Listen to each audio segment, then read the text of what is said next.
Okay, so thanks everyone. Thanks for joining us for our latest webinar in our everything you need to know about particular subjects.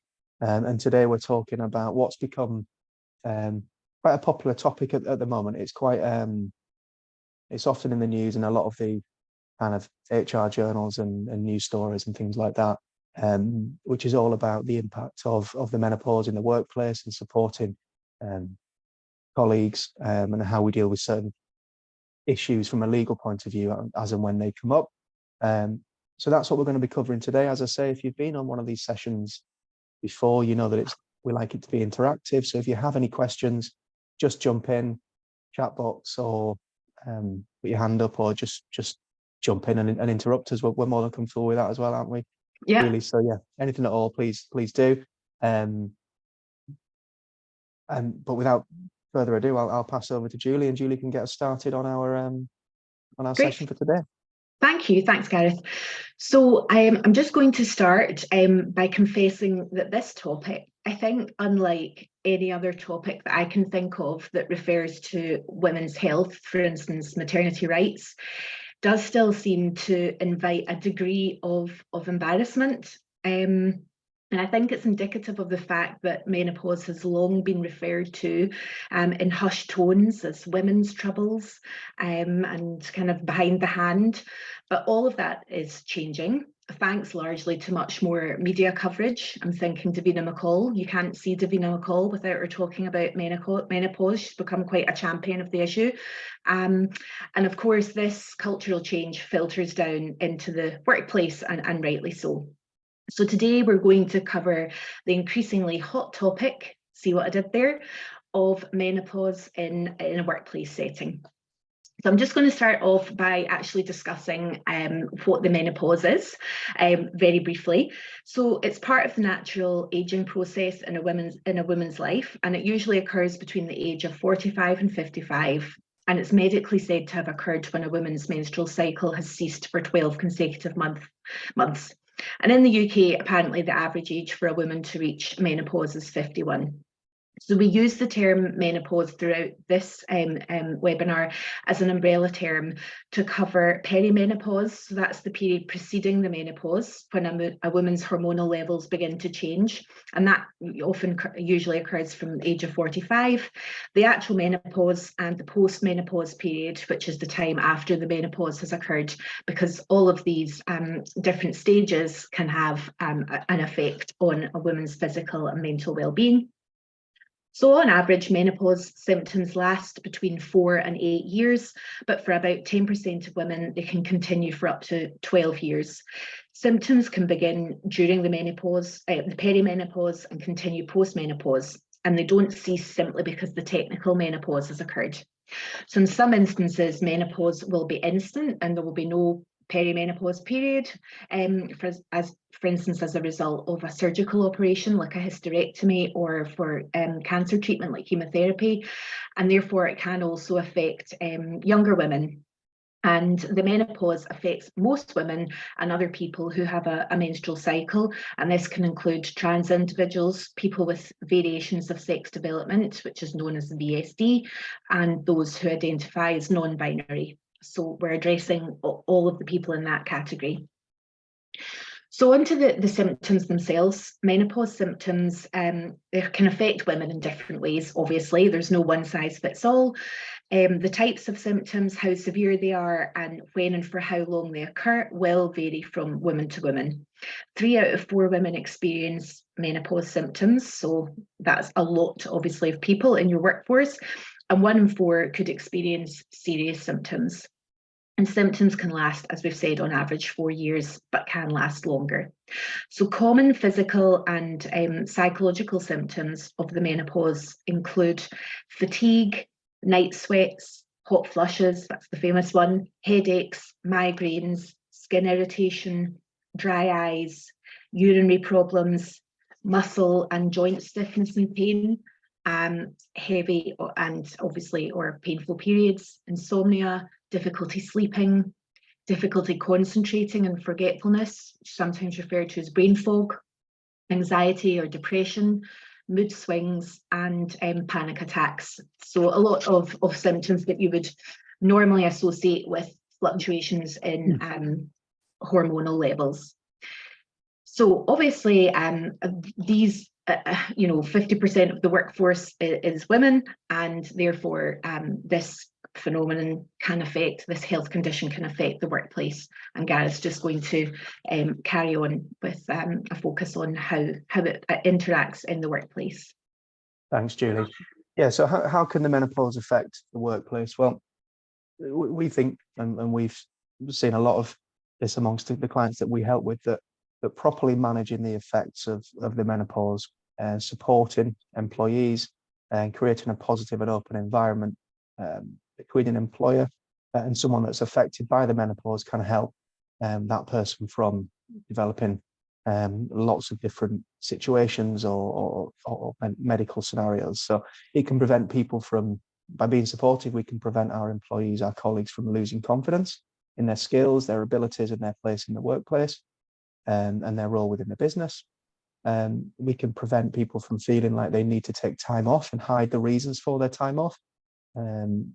Some research we saw as we were putting together our preparations for the discussion today showed that around 14 million workdays are lost each year due to menopause symptoms. Obviously, as employers, if we can cut down on those lost hours, those lost days, it can only be good for everyone concerned. Being more supportive can help people from having increased mental health conditions or developing mental health conditions. So things like stress, anxiety and depression, which can all kick in if people are struggling in the workplace. If we can be more supportive, we can cut down or hopefully minimize the impact of things like that. And we can avoid losing some of our most valuable colleagues from the job, making them feel that they have to leave the workplace because they're not supported, it's not for them. They perhaps can't balance things in their personal and their health with their work requirements.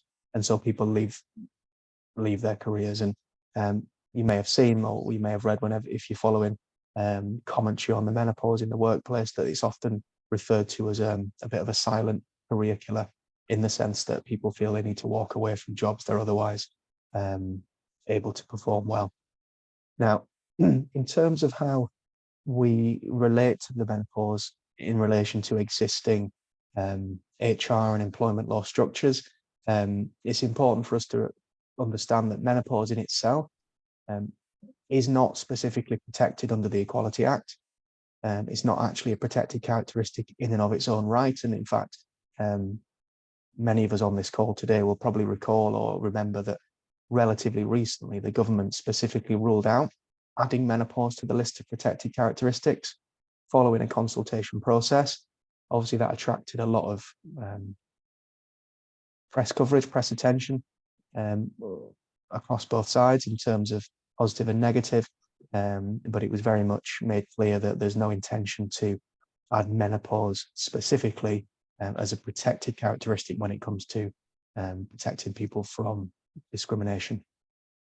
Now, that doesn't mean that the menopause can't ultimately be the basis of a discrimination claim or a discriminatory act, because if a worker is treated unfairly because of the menopause or something in connection to it, this may actually amount to discrimination on the grounds of one or more of the existing protected characteristics.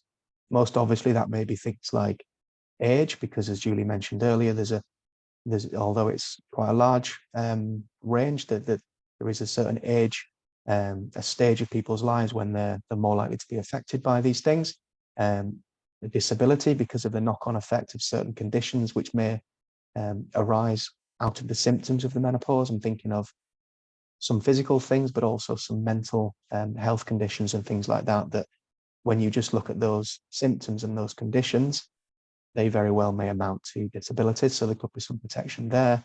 Gender reassignment protection could be relevant if there's a misunderstanding about someone's gender status in terms of how the menopause may impact upon them.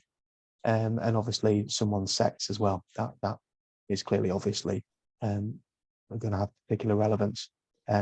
So that was very much part of the reasoning behind the government saying that they didn't intend to bring menopause in as a protected characteristic, because the argument was that employees that maybe disadvantaged by that in the workplace already have protection under the existing protected characteristics.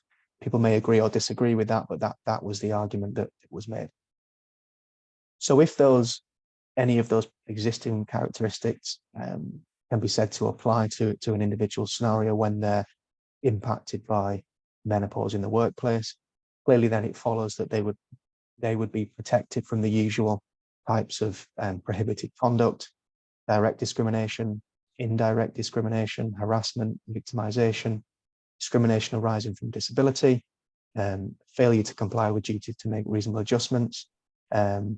And it should also be remembered that an employer can also be held responsible or vicariously liable, as we call it, for the actions of their employees. That may be particularly relevant with things like harassment, so offhand comments, offensive remarks, things like that. And we'll go into a bit more detail about how that can come into effect. But if that is perpetrated by an employee and not necessarily the business themselves, the employer themselves, the employer can still be held liable for those actions. So it's crucial that these issues are considered and dealt with. Now, in terms of those existing protected characteristics that I mentioned, it's entirely possible that employees, if they do feel that they've been disadvantaged due to something related to the menopause, that they can bring multiple or claims based on multiple protected characteristics. So the most obvious would be both an age and sex discrimination claim out of the same facts. It's easy to see how those kind of arguments could be made. And as I mentioned earlier, depending on the circumstances, the physical and physiological symptoms, psychological symptoms of the menopause may amount to a disability. And that's, again, possible that that could be that range of protected characteristics could be made out on the same facts. Now, on the point around disability, although menopause symptoms can be recurring and intermittent, fluctuating, provided that the impact that they have is substantial and lasts for at least 12 months and is adverse on the worker's ability to carry out their day-to-day activities, then it very well mount to a condition that meets the definition of disability. And that's all quite technical stuff. The main takeaway is to say that whilst menopause is not itself protected, many of the circumstances which may arise in the workplace out of menopause related issues are highly likely to be covered by existing protections under the Equality Act. I'm just going to pass you back to Julie now, who's going to take us through a couple of case examples where these things have been played out. Yeah, thanks, Gareth. So we thought it would be interesting to have a look at how this actually has been trickling down into the tribunal system. So whether or not menopausal symptoms will amount to a disability is obviously fact specific. So in a recent case, Gallagher against Abellio ScotRail, the employer conceded almost at the outset of the tribunal that the employee was disabled as a result of her menopausal symptoms. And further, the EAT also recently held that an employment tribunal had erred in law in holding that the claimant, who had experienced severe menopausal symptoms over a period of at least 2 years, which included insomnia, which obviously caused fatigue and tiredness in her working life, lightheadedness, confusion, stress, depression, anxiety, palpitations, memory loss, migraines and hot flushes, and who was under the care of a specialist menopause consultant, was not a disabled person. So we're still turning the tide here. So initially the tribunal said that person is not disabled, but the EAT overruled it and remitted the case to a new tribunal to determine whether it amounted to a disability. In the Manchester Employment Tribunal, in a case called McMahon, they did conclude that an employee was not disabled as her menopause symptoms, which included brain fog, stomach problems, insomnia, fatigue and joint pain, were not substantial and adverse. So it's not simply enough to reel out a whole list of problems. You have to show that they are really quite serious and significant to get yourself over that threshold, and to say that this is a disability. In contrast, the Employment Tribunal judge in a case called Donaghy stated that he saw no reason why, in principle, typical menopausal symptoms cannot have the relevant disabling effect on an individual. So he's basically saying if someone does have menopausal symptoms, they've probably passed the threshold, and you don't have to look too closely. And that judge concluded that the claimant, who suffered menopausal symptoms including hot flushes, disturbed sleep, fatigue, memory and concentration problems, and anxiety, was disabled. So we're just still seeing a kind of the consistency point, because it is quite new in the tribunal system, working its way out so that we get a more coherent approach on guidance as to whether or not someone will be disabled. But the trend is essentially moving towards if someone has menopausal symptoms, which they can refer to, and they have medical kind of support for that, I think they're more than likely going to be considered disabled. And it's going to be less and less likely that you'll be able to argue against that as an employer. ACAS guidance recently has highlighted that age discrimination and harassment can also affect younger people who go through medical or early menopause. So it could be age discrimination if a colleague makes a rude joke about a young person going through the menopause. And also, obviously, we shouldn't forget about gender reassignment, because that's a protected characteristic, as Gareth has touched on. So a person has the protected characteristic of gender reassignment if they are planning to go through, are going through, or have gone through a process or part of a process to reassign their sex. So this could be by changing physical or other attributes related to someone's sex. So if an employer puts an employee or worker at a disadvantage or treats them less favourably because they or someone thinks that they have the protected characteristic of gender reassignment, then that obviously could also be discrimination. So it doesn't need further explanation, but obviously we can all think of maybe unthinking or inconsiderate comments which could amount to discrimination under those various topics. So we're just going to delve a little bit more deeply into each particular type of discrimination, starting with direct discrimination. Gareth's going to discuss that. Julie, yeah. Looking first at direct discrimination now, we just thought it'd be useful to remind ourselves as we do this of how these types of discrimination work generally, so that we can then apply some of the things associated with the menopause within those types of claims, so we can see how those claims could start being made out. And so as employers, we can ensure that we're minimizing the risk of those types of things. So just a reminder on direct discrimination, I'm sure we're all familiar with it, but direct discrimination will occur where a person treats another person less favorably than they would treat others, or they have treated others. And they do that because of a protected characteristic. So most relevant here, as we've said, sex, disability, age, gender reassignment. So if they treat somebody less favorably than somebody else because of one of those protected characteristics, then that will be direct discrimination. Now, as Julie mentioned before, if we say that in most cases, menopausal symptoms, if they're severe enough, will amount to a disability, then if you're treating someone less favorably because of those symptoms, and then that's going to be direct discrimination, and we can apply that through to the other protected characteristics as well. Now, that can also apply in cases where direct discrimination is against someone who's associated with someone else who's experiencing the menopause, for example. It may not be the individual themselves, but it's someone that they're associated with, for example, their spouse or partner, or child, or anyone that they're connected to, and that's known as direct discrimination by association. It can also happen, obviously, where people are perceived to be experiencing menopausal symptoms or of a menopausal age, regardless of whether or not they actually are. So again, This covers things where discrimination occurs because of perception. Someone doesn't necessarily have to have the protected characteristic. It could be perceived that they have. So, treatment is less favorable treatment occurs because someone makes an assumption or perceives someone to have those characteristics, whether they do or not. So that's an important thing to bear in mind as well.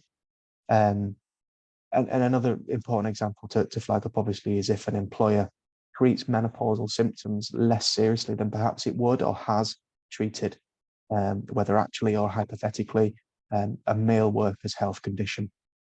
For example, if they were considering a drop in job performance as part of a performance management process, and they didn't take account of the fact that someone was suffering from menopausal symptoms, but they did take account of a male employee's health conditions, or whatever that may be, that could lead to a direct discrimination claim. And just again, picking up on a couple of tribunal cases, just to give us an example of how this is playing out in real life cases. In a case of Merchant and British Telecom, in a tribunal case there, Miss Merchant, the claimant, was dismissed by her employer following a final warning for poor performance. Now, prior to her dismissal, Miss Merchant had given her manager a letter from her doctor, which informed the employer that she was going through the menopause and that this could affect her concentration levels. However, the manager undertook no further medical investigation into those symptoms, didn't refer the employee to occupational health, and this was in breach of the employer's performance management policy. As a result of those facts, Miss Merchant successfully claimed unfair dismissal and direct sex discrimination against her employer.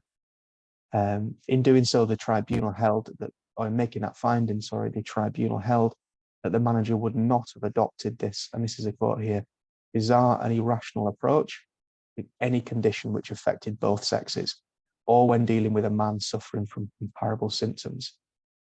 Nor should the manager have compared his own wife's experience with that of the claimant, and it upheld that the claimant's claims for unfair dismissal and direct discrimination were well-founded. Now, by way of contrast to that finding, in another case of Birchall, claimant's claim for direct discrimination and harassment did not succeed because the claimant in that case failed to specifically mention that the menopause was causing her any particular problems at work. As such, the fact she was menopausal had not been taken into consideration by the employer when deciding to dismiss her following concerns about her work and attitude. Just an example there of the different kind of facts that can play out in these types of cases and the issues that can come up. As Julie mentioned, we're going to go through a few of the different types of discrimination here. So I'm going to pass back to Julie to take us through some indirect discrimination examples. Thanks, Gareth.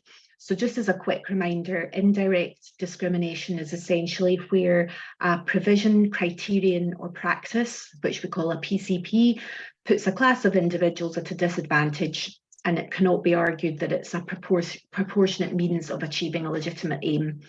So an example of a PCP could be an absence procedure or a performance management policy or a uniform requirement. So for instance, a uniform requirement with synthetic material, which can exacerbate hot flushes and skin irritation, could fall into a PCP, which could amount to indirect discrimination in this context. So in another case, a case of Sloan, the claimant brought a claim for indirect sex and age discrimination, arguing that air quality and temperature in the office, which were lower than the required standard, amounted to a PCP which placed women aged between 50 and 65 at a significant disadvantage compared with male colleagues and female colleagues who were young or out with that age bracket. Ultimately, the Scottish Tribunal rejected the claims on various grounds, but included the fact that the claimant had failed to provide any evidence to suggest that her work environment put women at a particular disadvantage compared to men, or that it put older people at a particular disadvantage. But it is however, one of the first reported examples of a menopause-related indirect discrimination claim. And I've actually, just as an aside, seen menopausal architecture. So the fact that some employers and some businesses are now ensuring that when their buildings are being built or refitted, they take into account this sort of situation, this topic, so they don't have lots of direct light, the temperature can be controlled, and also allowing sometimes individual temperature controls, things like that. I mean, that's we kind of really, you know, fine-tuning on this topic in particular, but it's just showing you that it is becoming more and more prevalent in various decisions made by businesses. And Gareth's going to discuss harassment now, and how that can interplay with menopause. Thanks, Julie. Yeah, so harassment, again, just by way of reminder, harassment occurs if a person engages in unwanted conduct related to a protected characteristic. So again, sex, age, disability, which has the purpose or effect of violating the other person's dignity, or of creating an intimidating, hostile, degrading, humiliating, or offensive environment. Some people would liken that type of conduct to bullying, albeit related to a protected characteristic. So it's those kind of comments, treatment of another individual because of their protected characteristic. The important thing about harassment, however, is that it's not the intention of the conduct is irrelevant, and the important thing is the effect that the conduct had on the victim. So it's not an excuse, for example, to harassment to say that you didn't mean to offend someone, or you were just joking, or it was the classic defense of banter. That's completely irrelevant. It's all to do with the effect that conduct has on the victim of it. Obviously, provided that the victim's reaction is not something that's considered bizarre or hypersensitive, that's going to be the overriding factor. Now, in relation to the menopause, there's some archived ACAS guidance on menopause at work, which gives some examples of the type of unwanted comments, jokes, banter, or ridicule about a woman's menopause symptoms, as examples of what could amount to harassment or sexual harassment in the workplace. Now, other examples might include unwanted comments about the treatment someone might be having. We can all imagine the kind of things that could be said, either deliberately to be hurtful, or, as I say, just ignorant or offhand, and they can have the effect on someone that creates that kind of environment for them. And again, we've had some cases on harassment in relation to menopausal symptoms and menopausal people going through the menopause. In a case of A and Bon Marsh, the Dundee Employment Tribunal. There's a lot of Scottish ones here, Julie. I don't know if we're rabble rousers. What can I say? We don't take nonsense lying down. The Dundee Employment Tribunal found on the facts that an employer had treated the claimant, a woman who was going through the menopause, he treated her less favourably on the grounds of age and sex than it would have treated someone who was not a woman of menopausal age, and also her claim for harassment was successful. In that respect, so in the harassment part of her claim, the facts showed that her manager had humiliated her in front of other staff and referred to her as a dinosaur in front of customers. The claimant was awarded an injury to feelings award of £18,000. And although that was only a first instance decision, as not necessarily a binding authority on other tribunal cases, judgment is a useful example of what may amount to menopause-related harassment. It's also a good example to say that in other circumstances, the comment of describing someone as a dinosaur obviously could be covered by the usual or more straightforward age-related discrimination, but it just shows you how those things can interact, that we're relying on those existing protected characteristics when we're bringing or when we're thinking about menopause-related harassment and discrimination. Julie's just now going to take us through a couple of other grounds of discrimination and a few more details there. Yeah, thanks, Gareth. And just to slightly elaborate on the harassment point, I think there was a case really quite recently where a younger male manager had referred to another senior female member of management, as grumpy, and basically said something along the lines of what's wrong with her, and she's not taking her HRT today, or she's probably menopausal. Obviously, these are very on the nose, but these are the other references which you kind of can see occurring in the workplace and would obviously fall into the harassment category. So very briefly, victimisation, as I will remind you all, is where the individual suffers as a result of raising or being involved in a discrimination claim. So an example of victimisation would be a member of staff who was refused promotion as a result of having been a witness in a grievance brought against a manager for the harassment of a menopausal colleague. So it doesn't even necessarily have to relate to that particular person, but if someone has become involved in someone else's alleged discriminatory issues, then that can be, so it can be quite wide. So once you have an issue that takes control and takes a hold of an office, not only will it affect morale, you can also have a variety of colleagues who then are under this umbrella of protection of victimisation. And it can grow arms and legs, essentially. So we also have discrimination arising from disability, which we have touched on, but to elaborate here, this is where a worker is treated unfairly, not because of their disability, but because of something connected to it. So examples of menopause-related discrimination here are a worker being dismissed because they forgot to do a task set by their employer, as they've become forgetful and confused as a result of anxiety caused by their menopause. So that anxiety leading to the confusion and forgetfulness would have to meet, obviously, the definition of disability under the Equality Act.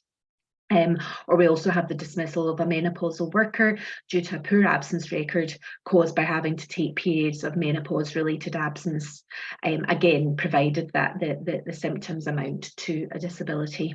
So that's another aspect of discrimination and where it intersects with disability and menopause. And that kind of leads us naturally on to the issue of making reasonable adjustments in the workplace if you do have a disabled employee. And Gareth will chat about that. Thanks, Julie. Yeah, so on to the duty to make reasonable adjustments. This applies where a disabled person is put at substantial disadvantage in comparison with persons who are not disabled. And usually that's to do with something similar to what Julie was talking about earlier, that we refer to as PCPs. Certain aspects around the working environment or the requirements of the job, which place a disabled person at a substantial disadvantage. When that happens, there is a duty on the employer to make reasonable adjustments. So again, if menopause symptoms do amount to a disability, and they therefore, and as a result, they affect a woman's ability to undertake normal day-to-day activities, then the employer will be under that duty to make those reasonable adjustments. So, for example, if an unventilated or hot office it puts a menopausal worker at a substantial disadvantage, and it's difficult for them to work in that environment, etc., then the employer will be under the duty to make reasonable adjustments to counteract or remove that disadvantage. And when considering when a menopausal woman is at a disadvantage, the fact that she may, for example, be taking HRT to reduce symptoms should not be taken into account. So what you're trying to do is look at the impact on the person without them having their medication. Now, refusal by an employer to put in place a request for reasonable adjustments, or to act upon that request, could result in a tribunal claim for a failure to make reasonable adjustments. So we thought it might be useful just to go through a few practical examples. Some of them are more simple than others, but it just shows you that there can be quite a few fairly straightforward, fairly simple adjustments that employers can make in the workplace just to help people overcome the disadvantages they may suffer as a result of symptoms. and many of these may apply to other symptoms as well. So it's not just necessarily about one group of employees. These things may be relevant to lots of other conditions as well. So examples of reasonable adjustments that an employer could consider making include providing a fan or air conditioning to help control the temperature, providing chilled drinking water and that kind of thing more readily available, adopting flexibility around breaks, and in particular toilet breaks, if possible, offering shower facilities and washing facilities and things like that, conveniences that can help people feel more comfortable through the day.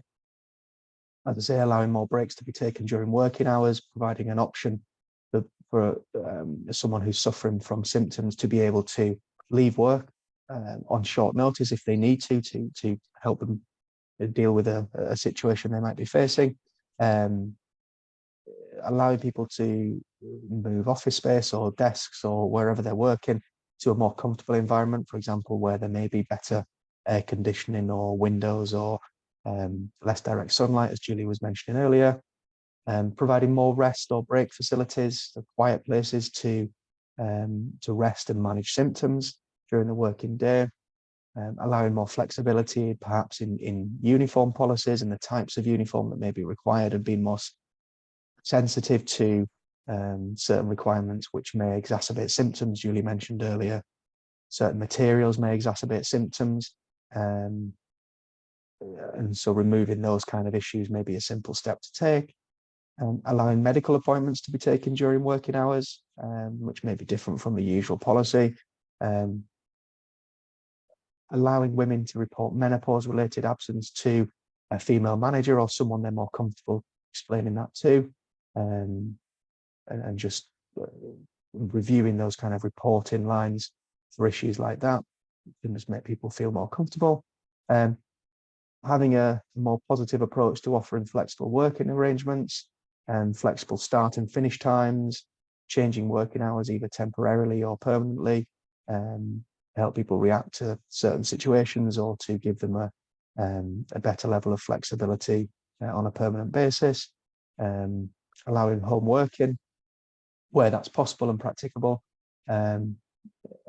allowing modifications to a worker's duties or role, or changing the things that they're required to do, considering requests for part-time working, job shares, things like that. You can see there's lots and lots of things that can come in. Many of them will be relevant to lots of different medical situations, but it's just a useful reminder of all of those things that employers can consider when it comes to making reasonable adjustments. A few more practical tips around reasonable adjustments. Both the employer and the worker, in fact, may find it quite helpful to record and document any agreed changes in writing. And given that symptoms may change over time, it may be worth expressing that any agreement can be adapted or is temporary or is designed to kind of adapt as an employee's symptoms and need for reasonable adjustments may change over time. It may be useful to set up regular follow-up meetings to consider how the adjustments are working. Are they managing to remove the disadvantage or minimize it? Are they not helping? Does something different need to be done? Just checking how that is going on a rolling basis, as opposed to, just doing it once and then, okay, we're set up on that now. We don't need to think about it again. Actually treating it as more of an ongoing discussion can be a lot more helpful. And the other important thing just to mention before I pass back to Julie is that even where a worker's menopause symptoms are not necessarily severe enough to amount to a disability, and even if the duty to make reasonable adjustments does not technically or legally arise, supportive employers may wish to consider agreeing to some of those changes that we've mentioned there, just to create a much more supportive, comfortable environment, and avoid some of the issues we flagged up at the very start, and impacting on an employee's working life. So, as I say, lots to think about there, but just a few examples that we've seen that can be really useful in managing the impact in the workplace. And Julie's just going to touch on in a few more detail sorry, a few more details about how we can support workers who are experiencing the menopause. Thanks, Gareth. So I think essentially, as Gareth was saying there, in respect to reasonable adjustments, that's something you do when someone has been identified as potentially being disabled, or in one of the other categories. But increasingly, the advice is to kind of get in there before there's an issue and to make certain changes at work, or consider certain changes at work, or even discuss them with individuals before it's certain, for instance, that they have a disability. So there are various changes that can be made, and I think Gareth has touched on some of them, but obviously flexibility is one of the keys. Taking breaks, having a private area that they can perhaps manage their symptoms, allowing them to work from home where practical, allowing them time off if they cannot carry on working on that day, changing certain duties in their roles, or where appropriate, letting the person have control over their working environment, you know, a fan or near a window, things like that. And I think this leads more widely into a trend, and a useful trend of a more open culture, where menopause is a health and well-being concern for staff and is handled sensitively, but is not a taboo subject, so that a woman feeling they can't disclose obviously the real reason perhaps for a period of ill health, or for other issues that they're dealing with. And an employer can foster an open culture by making it clear that they'll manage menopause issues sensitively and with dignity and respect. And often that can be triggered by introducing a menopause policy into the workplace, to just alert employees that this is something you're thinking of, you're mindful about it, and you're open to discussing it in more detail.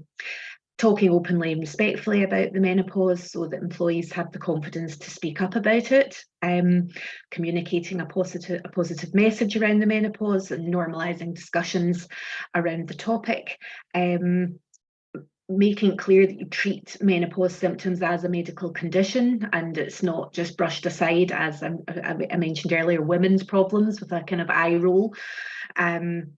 Including menopause in wider occupational health awareness campaigns. So, for instance, if you do any mental well-being initiatives in the workplace, including menopause as part of that discussion, providing training and guidance for employers and employees, and including fostering an open culture, obviously, in doing all of the above. And it can also be quite useful to have follow-up conversations with and a bit of kind of consultation with employees and staff to see if you're getting the tone right, and if there's anything that they would like to see you do that might help them. One of the ways of doing that is appointing a menopause or wellbeing champion. At MLP, we have a mental health wellbeing champion, so you don't even have to have that as a kind of particular role, but it would be that they should have menopause as part of their remit and should address it and talk about it. I'm making a side note here because I am the wellbeing champion, so that's maybe something that we should start doing, just normalising it, bringing it into the workplace.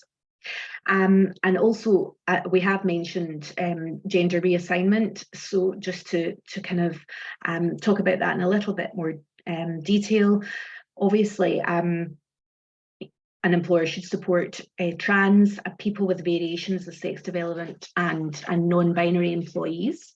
It might not always be obvious who's experiencing menopausal symptoms. And as mentioned above, according to ACAS guidance, obviously it's important for employers to remember that menopause affects most women at some point in their lives, and people who have a menstrual cycle who may not necessarily identify themselves as women. So that includes trans, people with variations of sex development, which some also might describe as intersex, or they also can use the term in sex development, DSD, and individuals who identify as non-binary, so they don't think of themselves as male or female.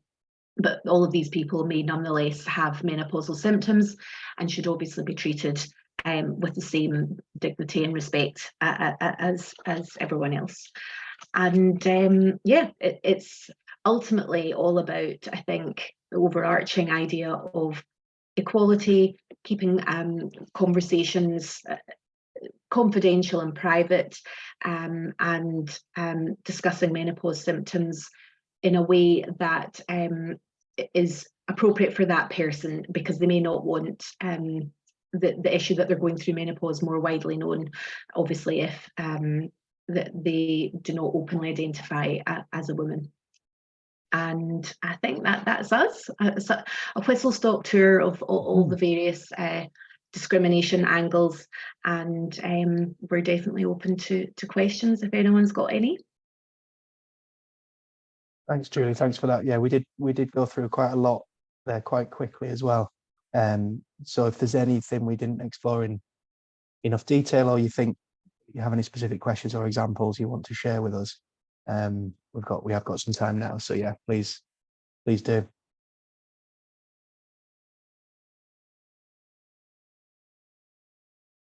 Unless we've achieved our goal of covering absolutely everything, in which case nothing from me.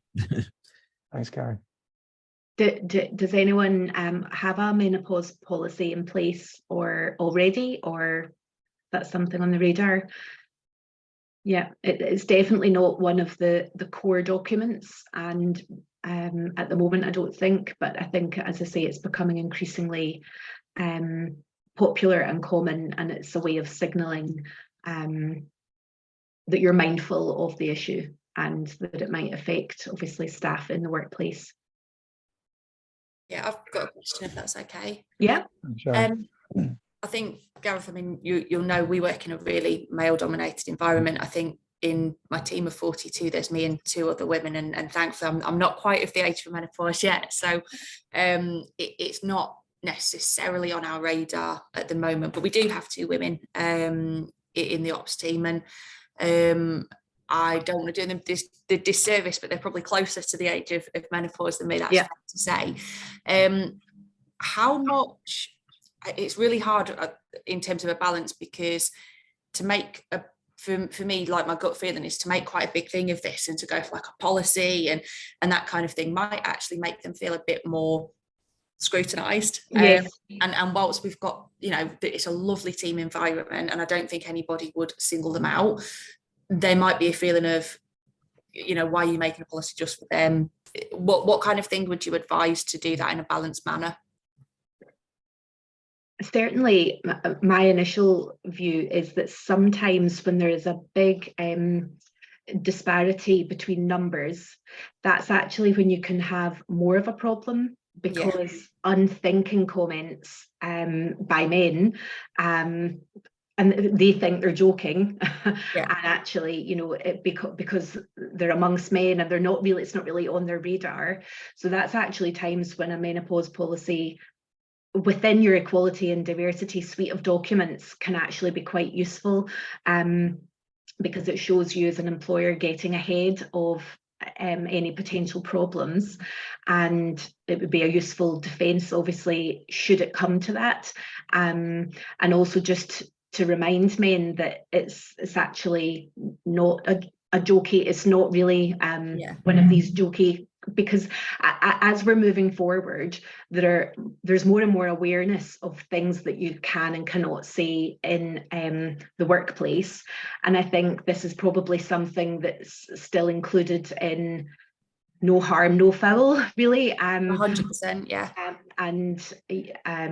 But I also understand that you're saying that the two women feel quite scrutinised. But again, I suppose, would you think that if it was a maternity policy that you were bringing? Yeah, and you're absolutely right. It's just because it's never been broached, and it's more, would you say, for example, work with HR, because we're part of a big corporate organisation, there'll be one somewhere in one of our entities that we can kind of bring across and deploy.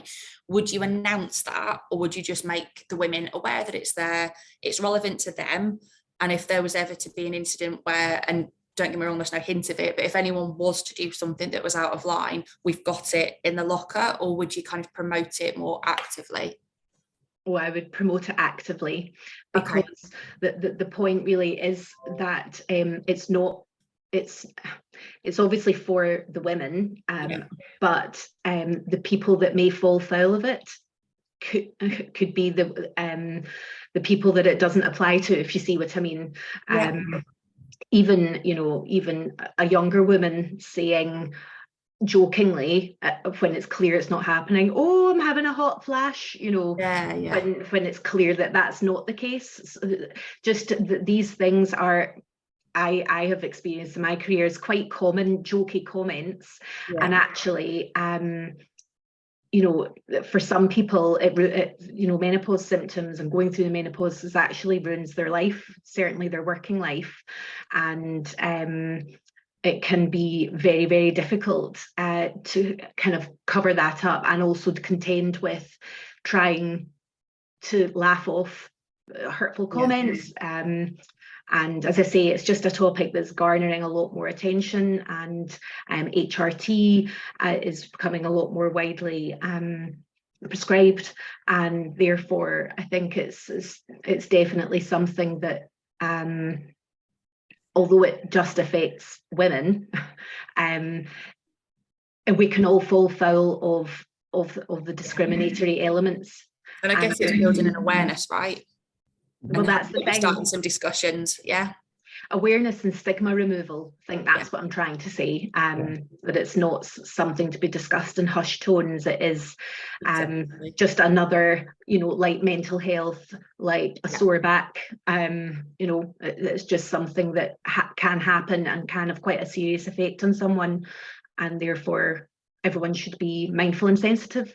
And I think maybe reflecting on it, as I'm thinking, all of the guys here have either got mums or wives or daughters, or do you know what I mean? So it should actually be something that's completely unknown. But I'll speak to our HR team and see what we've got in corporate, because I don't think we'll have anything here. Yeah, there could be 42 wives thanking you, going, he understands what it's all about now. I hope so. That would be nice. The only other thing I'd add to that is, if you are ever worried about singling out a single issue, and you are worried about that not being the most successful way of introducing it, what I have seen clients do is just do it as part of a general reminder of, you know, we are an employer that really values and really puts an emphasis on equality, diversity, inclusion.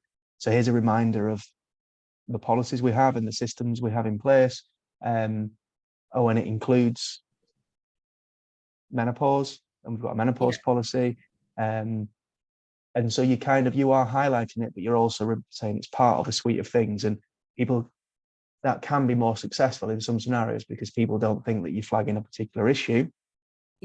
But you are bringing it to their attention with enough prominence so that, you know, you can show that you have, but equally you are reminding them of all the other valid things as well. It's part of a more joined up exercise, but obviously that requires you to, you know, have the time and the space to do that project and say, you know, I'm just announcing to everyone and reminding everyone as a part of a rolling thing that, we have got all these policies in place as a equality, equal opportunities employer, whatever the phrase might be. So I have seen that work as well as an alternative to just, hey, everyone, here's our menopause policy. That's what I'm trying to avoid. But I think we've got a good opportunity, because I'm going to do some posters for our ethical. It's like a hotline people can call if they've got any issues they don't feel comfortable doing. So I've got some new signage for the site, so I'm going to do some new posters for that. So what I might do is say, you know, you'll see the posters around just as a reminder for everyone. Here's our suite of documents, including the following things, etc., and menopause is part of that, and highlight some other areas as well. Yeah, I can see that you don't want to say happy 50th birthday to Janice and here's our menopause policy. Here's a brochure. I get that. A bit more subtle, but it affects everyone, and everybody, it's relevant to everyone. I think that's the point. No, it's really clear. Thank you. Any other questions? No, I think actually, in terms of, I mean, you ended up answering actually probably the question, Julie, because throughout this, I think what I found and really, you know, it's been food for thought has been I suppose in essence, we're kind of relying upon people to come, not necessarily to come forward, and this is where you've mentioned about, fostering an open culture and communicating, and that can be via a menopause policy, etc. So that is, that answered the question in a way. But I think what my thought was prior to you discussing it was, I think naturally, and I don't know if this is potentially more my character, which I'm finding the balance between HR and that side of things, is I think you can naturally want to, particularly if I was speaking with a woman, and I think there's a fine line between, not presuming, as you mentioned, and also giving people the courage, I would say, to then be able to openly discuss maybe their experiences, particularly around, similar to the mental health, you don't want to make presumptions, yet at the same time you want to have open conversations. So yeah, I think it's just kind of being mindful of that, and particularly also as a woman, just not maybe kind of being too presumptuous. I mean, I'm probably the age closest to the menopause as probably anybody in the organisation that I'm working for. But yeah, I think it is just being mindful. And I think, when people are developing confidence around discussing the topics that are deemed as being a bit taboo, I think we'll all become more confident. Absolutely. I mean, a female colleague could be discussing with you in confidence the fact that she is not sleeping very well. And, you might not want to say, oh, you're menopausal. But exactly, because I've seen it be done before. Yes. But equally, you can say, is it something you've spoken to your doctor about? Why do you think that is? Yes. Absolutely. It's a fine line, but I suppose like anything else, you're always pushing the employee to take appropriate medical advice, and then you're reacting to that rather than diagnosing them. I think sometimes, especially as women, we decide we think we know the problem, and you can get yourself into a tight spot. But equally, again, if someone was saying to you, oh gosh, I'm sorry, I'm always running to the loo, and she's 20, you wouldn't say, oh, are you pregnant? So no. It's just thinking there are a panoply of issues that only affect women, and we've got to be mindful when it's discussed, but as you say, not presumptuous or causing offence in the discussion, but being open to, and as I say, having policies is a good indirect way of saying we're mindful of this issue. If anyone wants to discuss it in more detail, we're here. Yeah, brilliant. Thank you. Well, thanks everyone. I think that brought us to an end. I think that was a good session. Hopefully everyone found it useful. If there are any follow-ups or any follow-up questions that occur to anyone, or you want to kind of chat through putting in place some of these policies and things like that, then just give Julie or I a shout, and we can talk through how we can go about helping you with that. Yeah, great. Thanks for everyone for coming. Thanks everyone. Take care. Thank you. Yes, thanks. Very much. Thanks. Bye. Bye, Natasha. Bye. Bye.